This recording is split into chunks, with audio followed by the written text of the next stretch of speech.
You're listening to the Kitchen Confession Podcast, the Friday 5 edition. Today, I'm sharing 5 ways to grill the perfect steak. I'm so excited about this episode, especially with summer just around the corner and the smoky scent of all things grilled just filling the air. Sweet, sweet summer. So let's get started.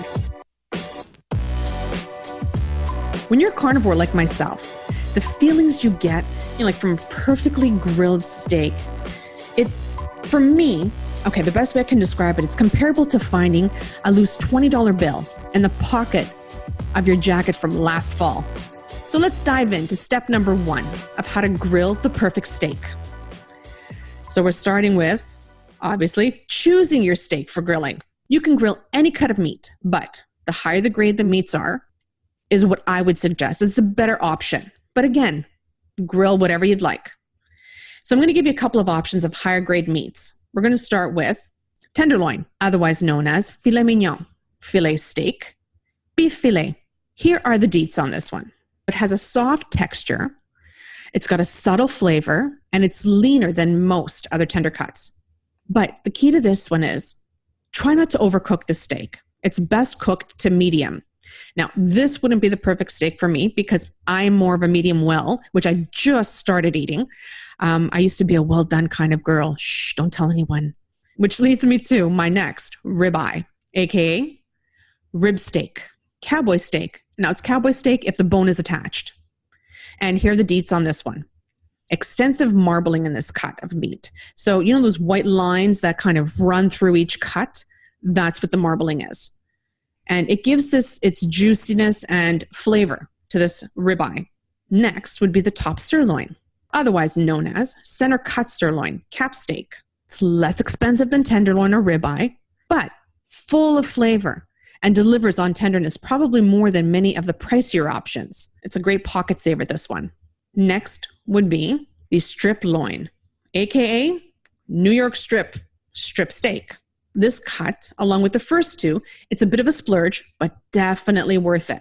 It's well known for its incredible flavor, good marbling, not as tender as the ribeye, but it's leaner with a beefier flavor. Then we've got the last one, T-bone, my steak. This one's AKA club steak or porterhouse. It gets its name from that T-bone shape that's within the cut of meat. And I like to consider it a 2-for-1 deal. It has the flavor of strip loin and the texture of tenderloin. So this one here checks all the flavor boxes for me. And that's why I call it my steak. Step number 2. You want to get the steak ready for grilling. Now you want to bring that meat to room temperature before grilling. It gives it an even grill. So you want to take it out of the fridge, leaving it on the countertop for about, I'd say, 30 minutes, pat down your steak with some paper towel, and then season it. I keep my seasoning simple. I like to brush it with a light coating of olive oil, a little salt and pepper. That's it. You really don't need much, especially when you get a good cut of meat.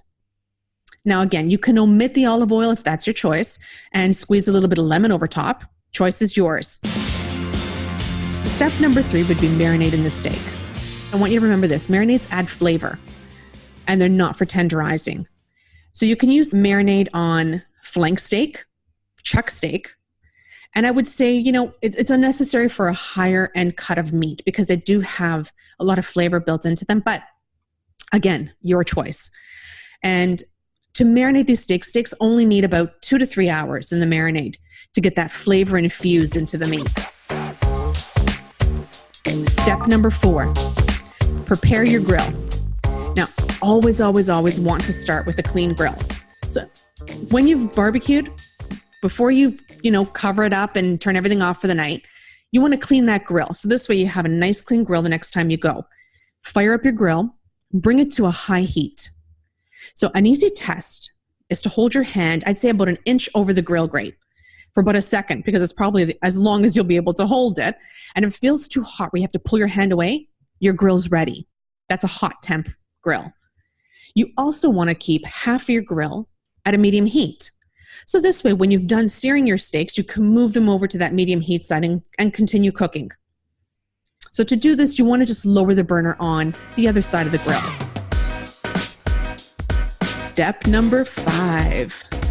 5 and final step, grilling the steak. You want to place your steak on the grill and sear it 2 to 3 minutes per side. When you go to flip your steak, I want you to use tongs. Don't use a fork. I wouldn't recommend it. It's going to pierce your meat and you're going to lose all that delicious juice. Now, once you've seared your steak, you're going to move it over to the medium side of the grill. Get yourself a meat thermometer. It'll become your best friend when grilling this summer. Seriously, I do not do anything without it. So now that you've moved your meat over to the medium side of the grill, where there's the medium heat, you want to continue to grill until your desired doneness. Now, I'm going to give you a bit of a guideline here. For medium rare, you want an internal temperature of 130 degrees Fahrenheit. So that's about 4 to 5 minutes. Turn the steaks over and continue to grill for about 3 to 5. If you want a medium steak, it's 5 to 7 minutes. Internal temperature of 140 degrees Fahrenheit. So get that thermometer out, guys. And if you're looking for a medium well, which is my preference, it's 8 to 10 minutes.